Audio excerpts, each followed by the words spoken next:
16, 17 parliament సమావేశాల్లో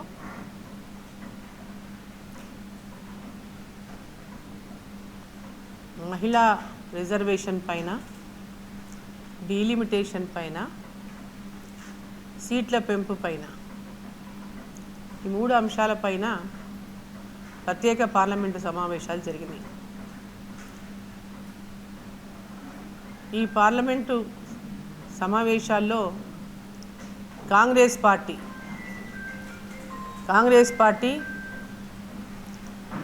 కేంద్ర ప్రభుత్వం, ఎన్డీఏ ప్రభుత్వం, నరేంద్ర మోదీ గారి ప్రభుత్వం 2029లోనే మహిళలకు చట్టసభల్లో 33% రిజర్వేషను అందివ్వాలనేటటువంటి లక్ష్యంతో ఆ బిల్లులను ప్రవేశపెడితే ఆ బిల్లులను వ్యతిరేకించి దేశ మహిళలందరినీ కూడా అవమానపరిచింది కాంగ్రెస్ పార్టీ మరి వాటి మిత్రపక్షాలు. ఇండియా అలయన్స్ ఆది నుంచి కూడా కాంగ్రెస్ పార్టీ మహిళా బిల్లుకు తూట్లు పొడుస్తూనే ఉంది, మహిళా రిజర్వేషన్ను అడ్డుకుంటూనే ఉంది. కేవలం నామమాత్రంగా ఎన్నికలు వచ్చినప్పుడు ఎన్నికల హామీలో మహిళా రిజర్వేషన్ గురించి మాట్లాడడం, ఆ తర్వాత మహిళా రిజర్వేషన్ బిల్లు అమలు కాకుండా తూట్లు పొడవడం అనాదిగా కాంగ్రెస్ పార్టీ యొక్క వైఖరిని ప్రతి ఒక్కరూ గమనించాలని చెప్పి ఈ సందర్భంగా నేను కోరుతా ఉన్నా. 1996 నుంచి ఈ బిల్లు 2023 నరేంద్ర మోదీ గారు ప్రధానమంత్రిగా 2023 సెప్టెంబర్లో నారీ శక్తి వందన్ అధినియం బిల్లుని పార్లమెంట్లో పాస్ చేయించే వరకు 7 సార్లు అంతకుముందు గతంలో ప్రయత్నాలు చేసిన, చిత్తశుద్ధితో భారతీయ జనతా పార్టీ ప్రయత్నం చేసిన, చిత్తశుద్ధి లేనటువంటి కాంగ్రెస్ పార్టీ మరి వారి మిత్రపక్షాలు ఎప్పుడు కూడా మహిళా రిజర్వేషన్ బిల్లును అడ్డుకుంటూనే ఉన్నాయి. 2010లో సోనియా గాంధీ గారు యూపీఏ చైర్పర్సన్గా, మన్మోహన్ సింగ్ గారు ప్రధానమంత్రిగా 2010లో మహిళా రిజర్వేషన్ బిల్లు గురించి హామీ ఇచ్చినప్పటికీ కూడా ఆ బిల్లును పార్లమెంట్లో ప్రవేశపెట్టేటువంటి పరిస్థితుల్లో కూడా కల్పించుకోలేదు వాళ్ళు. అంటే వాళ్ళ చిత్తశుద్ధి ఏందో అక్కడనే అర్థమైపోయింది.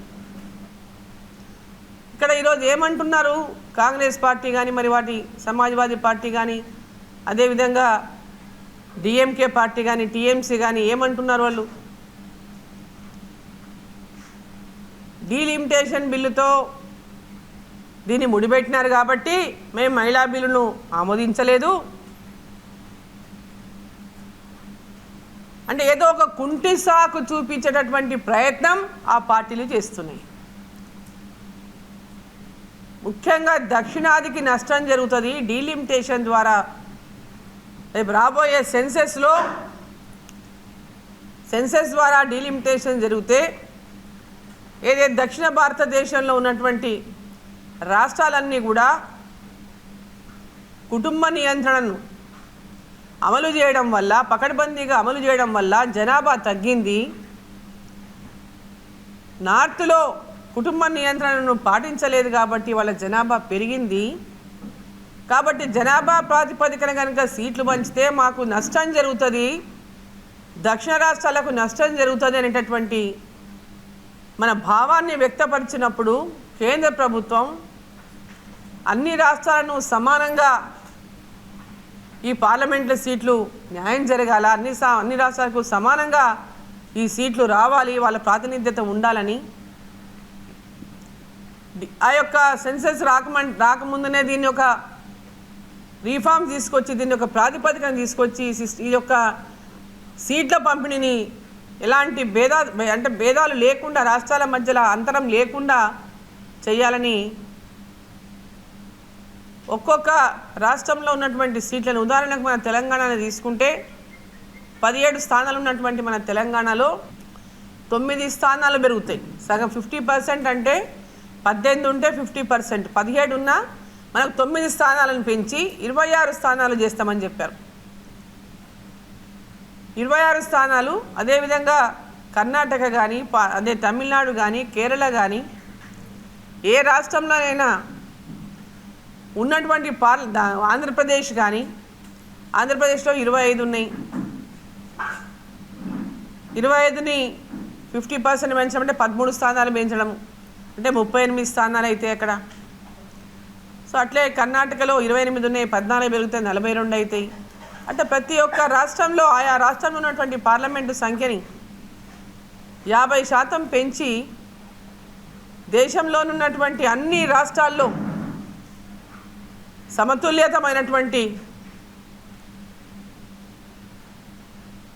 పార్లమెంటులో ప్రాతినిధ్యం ఉండాలనేటటువంటి ఒక ఆలోచనతో కేంద్ర ప్రభుత్వం ఒక ఫార్ములాను ముందుకు తీసుకొస్తే దేశాన్ని విభజించేటటువంటి తీరుగా దక్షిణ భారతదేశము ఉత్తర భారతదేశం అనే సెంటిమెంట్ రగిల్చి దక్షిణ భారతానికి ఏదో అన్యాయం అవుతుందనేటటువంటి భయాన్ని ప్రజల లోపల సృష్టించి దేశాన్ని విభజించేటటువంటి ప్రయత్నం కొన్ని పార్టీలు చేసిన ఇండియా అలయన్స్ పార్టీలు చాలా స్పష్టంగా పార్లమెంటు వేదికగా హోంశాఖ మంత్రి అమిత్ షా గారు, ప్రధానమంత్రి నరేంద్ర మోదీ గారు చాలా వివరంగా వివరించినప్పటికీ కూడా ప్రముఖంగా ఈ బిల్లు అందరికీ సంబంధించింది. అన్ని పార్టీలు కూడా ఈ బిల్లు మీద ముందుకొచ్చి మెజారిటీ సింపుల్ మెజారిటీ అంటే Bharatiya Janata party simple majority ఉన్నది, కానీ దీనికి 66% దీనికి మద్దతు పలకాల, 2/3 మద్దతు పలకాల. కాబట్టి అన్ని పార్టీలు కూడా సమన్వయం చేసుకోమని అందరినీ కూడా మద్దతు ఇవ్వమని పార్లమెంటు వేదికగా ప్రధానమంత్రి కోరింది అందరినీ కూడా. మహిళా రిజర్వేషన్ బిల్లు 2029లో అమలు చేసుకోవడానికి, మన స్థానాలు ఉన్నటువంటి పార్లమెంటు స్థానాలు పెంచుకోవడానికి, డీలిమిటేషన్ ఒక్కొక్క పార్లమెంటులో ఒక చోట ఎక్కువ ఒక చోట తక్కువ ఉన్నాయి, చాలా వ్యత్యాసం ఉంది. ఆ వ్యత్యాసాన్ని కూడా కొంత మేరకైనా తగ్గించుకోవడానికి మరి సవరణలు చట్టాలు చేసుకోవాలనేటటువంటి ఆలోచనతోన మరి ఈ బిల్లును ప్రత్యేక సమావేశాల్లో ప్రవేశపెడితే మహిళా రిజర్వేషన్ బిల్లుకు వ్యతిరేకమైనటువంటి ఇండియా అలయన్స్ పార్టీలు, కాంగ్రెస్ పార్టీ ఈరోజు డీలిమిటేషన్ను సాకుగా చూపించి సౌత్కు దక్షిణ ప్రాంతానికి అన్యాయం అయినటువంటి అబద్ధాలు చెప్పి మోసాలు చేసి అబద్ధాలు మాట్లాడి దేశాన్ని విభజించేటటువంటి విధంగా దక్షిణ ప్రాంత ప్రజల లోపల భయాలను సృష్టించి ఈ బిల్లును అడ్డుకున్నటువంటి తీరును ప్రజలందరూ కూడా గ్రహించాలని, గుర్తించాలని చెప్పి నేను కోరుతా ఉన్నా. ఒక ప్రతిపక్ష నాయకుడిగా రాహుల్ గాంధీ గారు ఎక్కడ తన హుందాతనాన్ని కూడా ప్రకటించకుండా మహిళల పట్ల చులకనగా మహిళా రిజర్వేషన్ బిల్లు పాస్ అవ్వదు,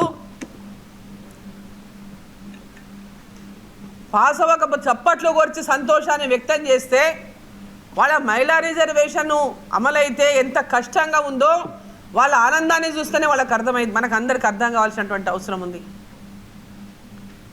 మహిళా రిజర్వేషన్ బిల్లు పార్లమెంటులో పాస్ కాలేదు, వాళ్ళందరూ దాన్ని వ్యతిరేకించారంటే అంత ఆనందంగా వాళ్ళు సెలబ్రేషన్స్ ఎందుకు చేసుకున్నారో ఒకసారి అందరూ కూడా గ్రహించాల్సినటువంటి అవసరం ఉంది. మహిళలకు రిజర్వేషన్ దక్కకుండా వాళ్ళు అడ్డుకున్నటువంటి వ్యతిరేకించినటువంటి తీరును వాళ్ళు సెలబ్రేషన్ చేసుకున్నారంటే వాళ్ళకి మహిళా రిజర్వేషన్ల పైన ఏమాత్రం కూడా చిత్తశుద్ధి లేదు, కేవలం మహిళలను రాజకీయాల కోసం ఉపయోగించుకుంటున్నారు తప్ప మహిళా రిజర్వేషన్లు మహిళలకు అందించాలని, మహిళలను కూడా ఈ యొక్క రాజకీయ చట్టసభల్లో భాగస్వామ్యం చేయాలనేటటువంటి ఆలోచన కాంగ్రెస్ పార్టీకి కానీ వాటి ఇండి అలయన్స్లో ఉన్నటువంటి మళ్ళీ మిత్రపక్షాలకు కానీ లేవు. నాడు నేడు ఏనాడు కూడా సమాజ్వాదీ పార్టీ ఆనాడు నుంచి ఫస్ట్ నుంచి కూడా అపోజ్ చేస్తుంది. మన అసదుద్దీన్ భాయ్ కూడా ఎప్పుడు అపోజ్ చేస్తాడు. ఇప్పుడు ఇండి పక్షాలన్నీ కూడా మహిళా రిజర్వేషన్లు బిల్లులో 29లో మహిళలను పెద్ద ఎత్తున పార్లమెంట్లో రావడానికి పెట్టిన బిల్లును ఆమోదం తెలిపితే వాళ్ళకు వచ్చేటటువంటి నష్టం ఏందో చెప్పాల్సినటువంటి అవసరం ఉన్నది. కేవలం నరేంద్ర మోదీ గారికి క్రెడిట్ దక్కుతుందని, నరేంద్ర మోదీ గారికి ఆ ప్రతిష్ట వస్తుంది, మహిళా రిజర్వేషన్ బిల్లును 2029లో అమలు చేసే విధంగా ప్రధానమంత్రిగా నరేంద్ర మోదీ ఉన్నారు కాబట్టి వారికి కీర్తి వస్తుంది, ఖ్యాతి వస్తుంది, ఇన్ని సీట్లు పెంచినటువంటి ఖ్యాతి కూడా ఆయనకే దక్కుతుంది. కాబట్టి దీన్ని ఏ విధంగానైనా అడ్డుకోవాలి అనేటటువంటి వారిని మోదీ గారి యొక్క వారికి వచ్చేటటువంటి ఆ పేరును అడ్డుకోవాలనేటటువంటి తాపత్రయంతోనే ఈ యొక్క బిల్లుని మహిళా రిజర్వేషన్ బిల్లు రాకూడదు. ఈ బిల్లు అమల్లోకి వస్తే వాళ్ళు భవిష్యత్తులో అధికారంలోకి రావడం కల్లా అనుకుంటున్నారో మరేమో తెలియదు. ఎందుకు అంత పెద్ద ఎత్తున వాళ్ళకి అభద్రతా భావం ఉందో తెలియదు. 2023 సెప్టెంబర్లో నారీ శక్తి వందన అధినియం బిల్లును పాస్ చేస్తే అన్ని పార్టీలకు ఓట్లు వేసిండు మహిళలు. ఇప్పుడు కూడా మీరు మద్దతు ఇచ్చి ఉంటే అందరూ చేసినటువంటి పేరుండేది.